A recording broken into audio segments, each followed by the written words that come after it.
So we arrived early at Deep Cove on a Sunday morning. It was before 7 o'clock, and it was absolutely beautiful. It was, pretty much almost glassy. Um, sun had been up for a little while, but it was just absolutely pristine. Few kayakers just getting started, and few people going out on paddleboards, but it was pretty peaceful. So we tried out this dock. I guess it's like the government wharf, and it was a little bit challenging to launch off because there's a wooden rail around the whole thing. So it's probably too high to launch off of that rail, which is about 8 inches off the deck. And the deck itself is a good 2 feet above the water. So it took one or two tries to get started, but I mean, like when you have enough speed on this wing, the Ultra Trail 4XL, I mean, you have no problem getting started. So water was really cold though. I had just worn a little shorty wetsuit and took a rip out and turned back. So beautiful. Water's beautiful too. What an inspiring place to be.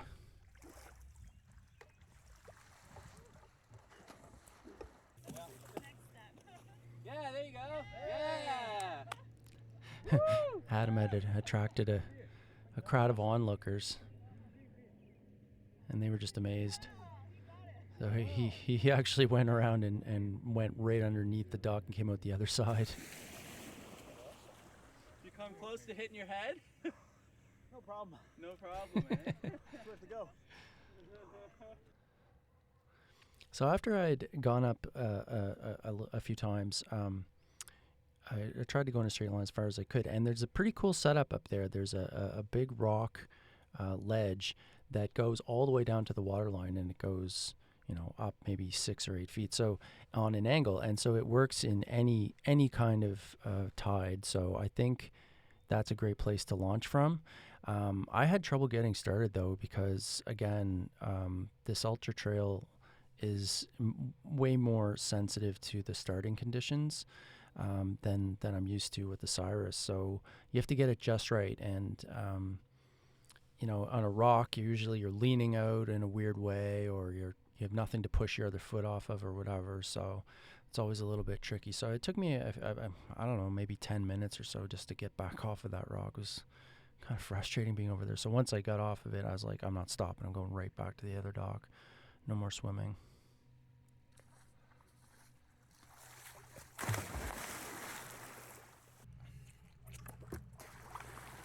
And like there, and I touched down again, and it's just too much speed lost. I was like, it's over. Can't make up that lost speed.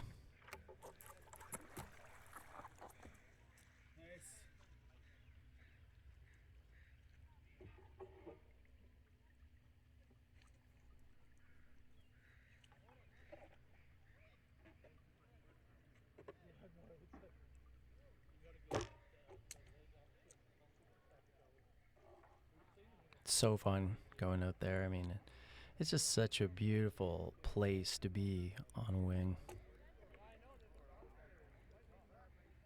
The scenery is fantastic. Mountains all around, beautiful clear water,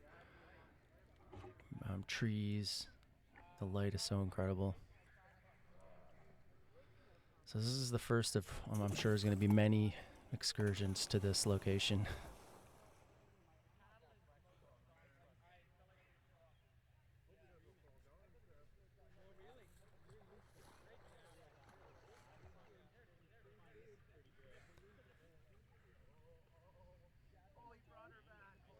And the cool thing about this location is there are a bunch of different launching options. There's the government wharf, and there's a ladder. There's actually two ladders that you can climb up from, one at each end, basically.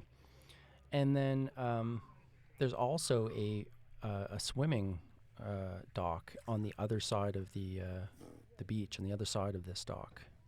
And you can swim out to it. It's about 12 inches off the water, and we wanted to give that a try too. And that looks like it's a swimming area, but I guess there haven't been lifeguards there for years, so we didn't really need to worry about that.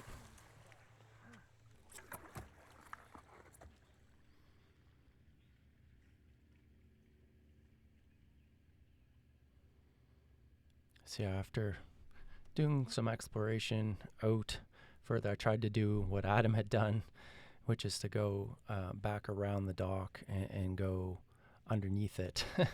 But I made a mistake, and Adam had gone through an area that was about 6 feet high or so, and I went a little further than him and went into an area that was lower, maybe like 5 feet. And I was like trying to go through, and I realized I've never ducked down and done that before. So I crashed underneath there. I could make it through.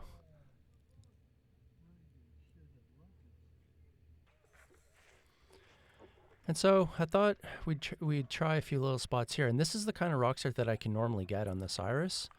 But I tried it over and over again, and I just couldn't get it because I was only about like 6 or 8 inches off the water. And so I gave up and went over to the other beach. And it just happened that there were a couple of paddleboarders who had just stopped on that dock to take a rest. And so they were like, "What is that? And how do you do that and everything?" So this is a fun little place to rip around in. You have to be careful when you launch not to run over those buoys that are connected by lines, by ropes. So I don't know what that would look like flying straight through that, but you kind of had to either stay inside or go out around it. But that was a beauty run.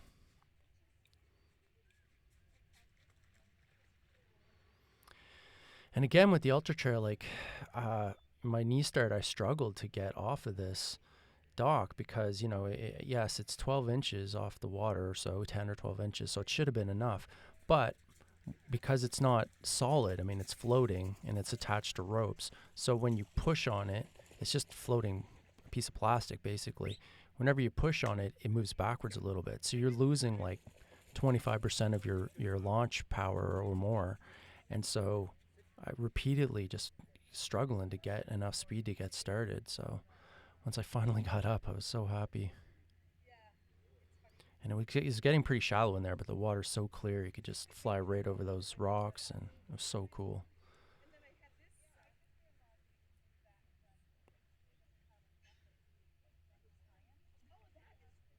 And there are a bunch of huge rocks on the beach that are great for rock starting.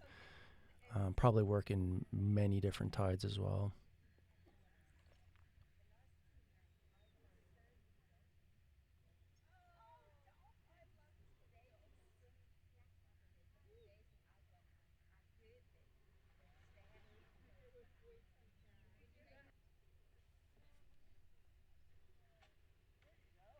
Yeah, I'm pumped out of trouble there. That's great.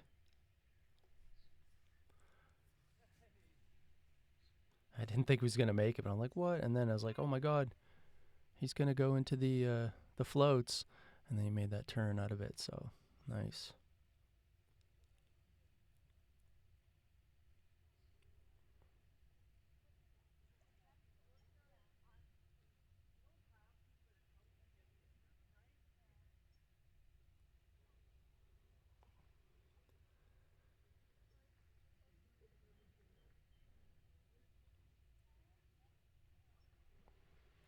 I had gotten launched at this point and halfway in, and then I crashed. So I just swam to the beach and went off of a rock and wanted to do one more rip around. I was like, whoa! And then I had to go right alongside those floats. So that just shows you like how much easier it is to turn this wing. Kind of came up on me, but I can turn it pretty well with this Veloci stab. The large Veloci stab.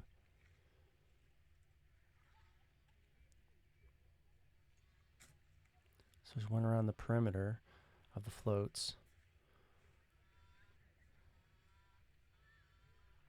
And then I just kind of took it in to the beach. So this is a sick location. This is so great. I can't wait to go back here again.